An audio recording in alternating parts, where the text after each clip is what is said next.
달렸더라고요. 호텔 미래랑 비교를 하느냐, 아파트 가격, 최고가가 어디인가. 강남 메인하고 뭐 크게 다르지 않은 것 같아요. 교통, 그리고 개발 버젯, 그리고 상권. 이 세 가지를 현재를 기준으로 해서 순위를 내리면서 그 요인들은 어땠는지. 현재 기준인 거죠? 1등이 궁금할 땐 에이트 빌딩. 네, 지난 시간에 김포한강 신도시 그리고 미래 신도시 마지막에 이제 동탄 신도시를 다녀오면서 여러분들에게 세 가지 신도시를 비교하고 정리하는 그런 영상을 한번 만들어 봤었는데요. 많은 분들이 관심을 가져주시고 댓글도 많이 달렸더라고요. 전하 팀장님은 소감이 어떠셨나요? 제 소감이요? 저는 뭐 하나 딱 드는 생각이 아주 아닙니다. 상당히 전하 팀장이 그 댓글에 마음을 아파했습니다. 미래 최고. 지난번 영상은 사실 그동안에 다녀온 신도시들을 좀 총정리하면서도 또 우리가 주관적으로 이런 관점에서 우리는 좀 더 살기가 여기가 난 더 좋을 것 같다 뭐 이런 취지로 조금 영상을 다뤄봤는데 아무래도 입지 차이가 좀 심하다 보니까 많은 분들이 어떻게 미래랑 비교를 하느냐 그랬던 것 같아요. 그래서 오늘 준비한 영상이 뭐죠? 비교가 되냐라는 얘기를 많이 남겨주셨던 만큼 가장 근접한 신도시들 준비를 했고요. 바로 판교, 광교, 미래 이렇게 세 가지를 준비해봤습니다. 그러면 한번 가보실까요? 첫 번째로 다뤄볼 내용들이 여러분들이 가장 관심이 있는 아파트 가격, 최고가가 어디인가입니다. 이 세 도시에서 아파트 가격을 저희가 돌아다니면서 실제 그 입지도 살펴봤고 각종 호재들도 살펴봤었는데요. 우선 저희가 이제 처음에 갔던 위례 신도시 같은 경우에는 가장 비싼 아파트가 위례 아트리버 창곡천 변에 위치한 아파트고요. 30평형대가 평당 4,947만 원에 가장 최근에 거래가 됐습니다. 사실 뭐 평당 5,000원 아니에요. 굉장히 비싸고요. 그리고 아래쪽으로 또 바로 이제 위례역이죠. 8호선이 여기 들어오기 때문에 12월에 개통이 예정이 되어 있습니다. 그래서 바로 초역세권까지는 아니지만 그래도 위례가 아직까지는 대중교통이 좀 발달이 늦기 때문에 그래도 역세권인 굉장히 비싼 아파트라고 할 수 있어서 그런 요인들이 비싼 가격을 형성하는데 크게 작용하지 않았나 그런 생각이 듭니다. 다음은 또 어디겠죠? 판교 같은 경우에는 지금 붙들마을 7단지가 평당 5,938만 원의 실거래가를 찍었는데요. 거의 뭐 6천만 원에 육박하는 그런 숫자입니다. 정말. 강남 메인하고 뭐 크게 다르지 않은 것 같아요. 맞습니다. 이 판교 붙들마을 7단지 같은 경우에는 마찬가지로 판교역 초역세권에 위치되어 있는 단지이고요. 또 위쪽으로는 탄천이 흐르고 대각선에는 테크노밸리가 위치되어 있어서 거기에 이제 근무하시는 분들이 가장 많이 찾는 선호하는 단지 중에 하나입니다. 또 아래로는 뭐 대형 마트가 입지되어 있어서 편의시설 또한 잘 갖춰져 있고요. 또 인근에 초, 중, 고등학교가 다 있다 보니까 또 육아하시는 학군에 또 신경을 쓰시는 분들도 많이들 찾는다고 해요. 그래서 가격이 높아질 수밖에 없는 구조입니다. 저도 아직까지는 걸어서 회사를 다녀본 적이 없거든요. 거기 회색권이네요, 회색권. 그리고 이제 마지막은 이제 광교 신도시인데요. 광교 신도시 같은 경우도 신분당선인 광교 중앙역에 역출구랑 정문이 맞닿아 있는 바로 그런 아파트인데요. 광교 자연엔 힐스테이트 아파트가 30평대가 4,788만 원. 그러니까 이것도 사실 거의 뭐 5천만 원이라고 봐야 돼요, 평당. 그러니까 대부분 이렇게 비싸게 거래가 되고 최고가를 찍은 아파트들을 보면 공통점이 하나 있는 것 같아요. 네. 어떤 게 있죠? 바로 초역세권이다. 네, 맞습니다. 슬리퍼만 신고 대형 마트도 갈 수 있고 공원도 갈 수 있고 아까 말씀드린 출근도 할 수 있고요. 그리고 가장 중요한 대중교통이죠. 대중교통이 너무 가까이에 위치하고 있기 때문에 아파트 가격이 이렇게 상승할 수밖에 없는 그런 요인이 아닌가 생각이 듭니다. 그러면 한번 다음 주제로 또 넘어가 보도록 하겠습니다. 저희가 이번에는 각 주제에 몇 가지 소주제를 정했어요. 교통, 그리고 개발 호재, 그리고 상권 이 세 가지를 현재를 기준으로 해서 각자 이제 다녀와왔지만 심리를 매기면서 그 요인들은 어땠는지 얘기 나눠보는 시간 가질 것 같습니다. 그러면 현재 기준인 거죠? 현재. 네. 과거 네. 아니고 네네. 미래가 지금 포함되지 않은 현재, 가장 최신화되어 있는 현재 기준으로 말씀드릴게요. 첫 번째, 교통입니다. 교통에 관련해서는 심리를 어떻게 해요? 교통에 관련해서는 현재이기 때문에 1등은 판교, 2등은 위례, 3등은 광교라고 뽑아왔습니다. 미래가 2위인 거는 조금 교통인데 의외네요. 현재 기준이요.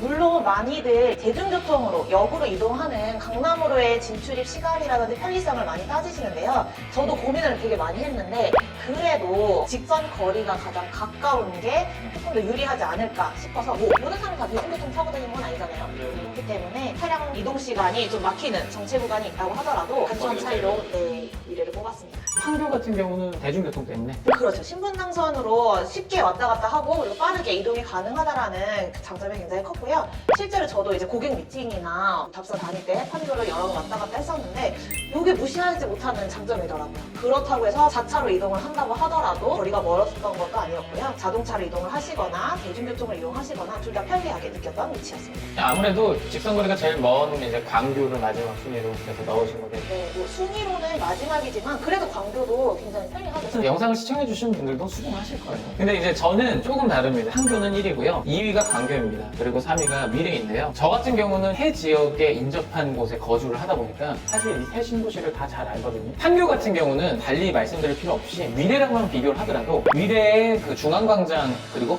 판교역 있는 데를 기점으로 해서 제일 유동인구가 많은 강남역을 기준으로 그냥 지도에서 직선거리를 찍어봐도요. 판교는 15km가 안 되고요. 미래 같은 경우는 한 10km에서 11km 정도 찍히더라고요. 그러니까 사실 뭐 2, 3km 정도밖에 차이가 안 나는데 차량으로 접근할 때 제가 다 다녀봤는데 판교는 일단 1번이 경부고속도로죠. 그리고 2번이 이제 용서고속도로도 있고 3번이 분당 내곡, 4번이 분당 수성 고속도로가 있습니다. 그래서 이렇게 간선도로나 이제 고속도로가 4개나 서울로 연결되어 있기 때문에 차량으로 이동할 때도 훨씬 수월해서 1위. 반대로 미래가 3위인 이유는 첫 번째는 현재 기준으로 했을 때 어쨌든 대중교통의 발달이 늦고 있다는 점이 가장 크고요. 두 번째가 사실은 미래는 직선거리는 제일 짧지만 이 강남으로 들어오는데 차량으로 들어오는 길이 외통수예요. 외통수가 아니면 정말 차가 많이 밀리는 시내로 가야 되거든요. 사실 소요되는 시간은 거의 차이가 없거나 오히려 판교가 빠를 때가 많아요. 이런 것들 때문에 이제 미래가 3위가 됐는데 그럼 광교가 왜 2위냐? 하지만 광교가 광교 중앙역에서 강남역까지 30분, 35분 요 사이면 도착합니다. 그렇기 때문에 이건 무시 못하고요. 두 번째, 이제 자가로 이동할 때도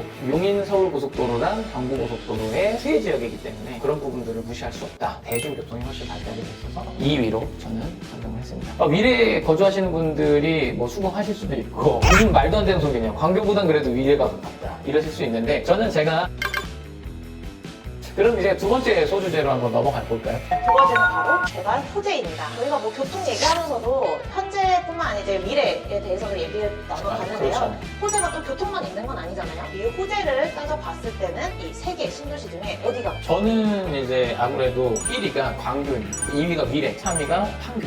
이거에 대해서 당연히 미래 1위 아니야? 라고 하시는 분들 계실 거예요. 근데 미래는 그 개발 호재에 대한 부분들이 대부분 대중교통의 개발, 대중교통에 되게 골무제로 돼 있기 때문에 개발이 되는 거에 대해서 모든 초점이 그쪽으로 맞춰져 있는데 이제 광교 같은 경우는 신분당선 같은 경우는 거꾸로 수원 안쪽까지 들어갑니다. 뭐 호매실이나 이런 지역까지 들어가고요.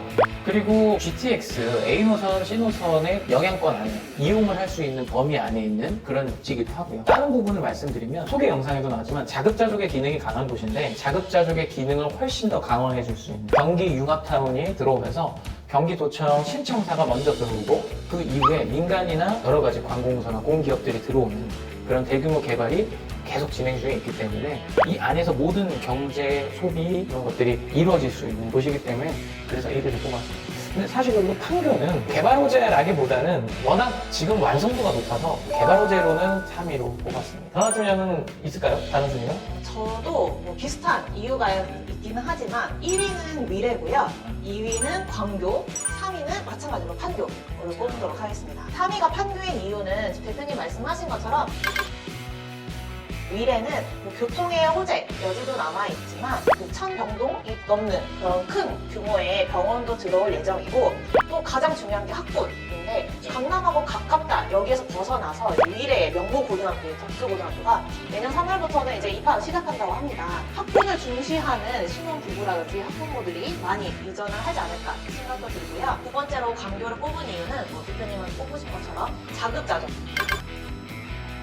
비슷한 얘기들이 좀 여러 가지가 있기는 한데요. 이 어느 쪽에 더 비중을 두느냐의 그 근소한 차이인 것 같아요, 사실은. 네. 그리고 세 번째 소주제로 넘어가 보도록 하겠습니다. 세 번째 소주제는 현재 상권을 가지고 순위를 매기는데요. 국내 한 바퀴 돌면은 미래를 다 봤다 할 수 있을 정도로 광교에 비해서 좀 아기자기한 느낌? 약간 뽀띠 프랑스에 온 듯한 그런 느낌? 광교 신도시가 그 호수공원이라는 데 난 사랑해요. 거기에 뼈를 묻으라 그러면 평생 살 수도 있을 것 같아요.